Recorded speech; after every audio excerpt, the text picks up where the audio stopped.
Alors, bonsoir à tous. Bienvenue dans Coaching d'un héros numéro 24, la rubrique qui révèle ton héros intérieur pour que tu puisses changer le monde. Nous parlons ensemble d'écologie depuis plusieurs semaines déjà. On a vu à quel point on ne peut envisager le futur sans une prise de conscience écologique et sans un passage à l'action individuelle et immédiat. Une des actions contre le gaspillage, c'est la récupération. Notre société, elle pousse à la surconsommation et ne se soucie pas des déchets. Par exemple, dans le domaine électronique, une imprimante coûte bien plus cher à être réparée qu'à être remplacée. Ainsi, on perd sans cesse de la matière première à une allure effrénée. Pour sauver la planète, on devrait arrêter de puiser plus que la Terre ne peut renouveler. Ça signifie économiser, préserver ce que l'on a déjà sorti de la terre, ralentir la création de biens matériels, mieux utiliser nos ressources, créer et acheter de la qualité plutôt que de la quantité. Et face au monde actuel déjà bien lancé dans le gaspillage, il faut récupérer les objets déjà créés pour leur donner une seconde vie. Réparer, transformer, recréer, magnifier. Nous pouvons faire énormément dès l'instant où nous refusons de nous plier aux vagues sans cesse nouvelles imposées par la mode, au toujours plus, au toujours neuf, à l'accumulation infinie de biens. Il est essentiel de revenir à une simplicité de vie. Ça implique de se libérer de cette soif de possession, de la recherche de valorisation de soi à travers les biens matériels, qui est quelque part une recherche d'amour. Mais l'amour, je vais vous dire une chose, l'amour vient de l'intérieur de nous-mêmes et il se dirige vers les autres, pas l'inverse. La première source d'amour de la société, du monde, la première source d'amour, c'est vous-même.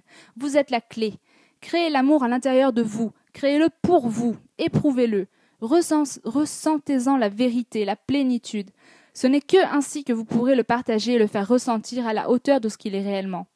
N'ayez plus peur du vide, du manque, parce qu'en vous, il y a une possibilité d'abondance qui dépasse tous les biens matériels. Ne voyez plus le peu de biens comme de la pauvreté ou du manque, mais comme de la simplicité, de l'épurement.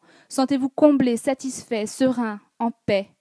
Soyons riches d'amour, de passion, de créativité, de partage, d'entraide et d'humanité. C'est là le point de départ pour sauver la planète et créer un autre monde. C'est de là que naissent les plus belles initiatives. Pour vous donner des exemples de ce qui se fait dans ce domaine, dans le domaine de la récup et de l'anti-gaspillage, on peut citer, je vais vous en citer quelques-unes.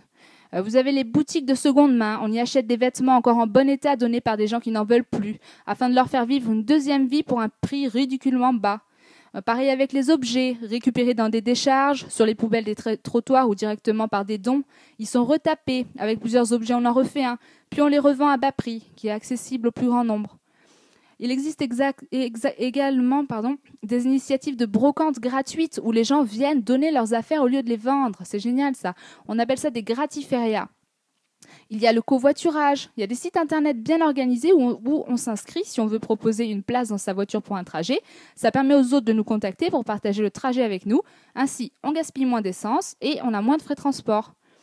Il existe le couchsurfing. Ça permet de la même façon d'accueillir gratuitement chez soi pour une ou plusieurs nuits des voyageurs qui sont en déplacement pour des vacances ou pour le travail. Sur le même principe, on a l'échange de maisons pour des vacances. Ça permet par exemple de pouvoir se rendre en vacances à l'étranger sans avoir à payer l'hébergement, qui sont souvent hors de prix. On peut parler aussi des jardins comestibles. En Angleterre, ça devient très en vogue. Des gens qui ont un jardin, ils plantent des fruits et légumes visibles de la rue et permettent à tous les passants de s'y servir à volonté.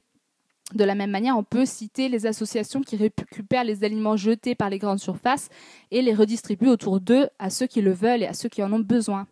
Et ce ne sont que les initiatives les plus courantes. Vous pouvez vous investir de multiples façons. Le don est formidable. Donner, on y récolte infiniment plus que lorsque l'on cherche à prendre. Le don entraîne le don et il nous pousse au meilleur. Pour conclure sur le partage, je vais vous lire une citation de Ted Trainer. Pour sauver la planète, nous n'avons pas besoin de percées technologiques miraculeuses ou d'énormes capitaux. Essentiellement, nous avons besoin d'un changement radical dans notre façon de penser et dans nos comportements.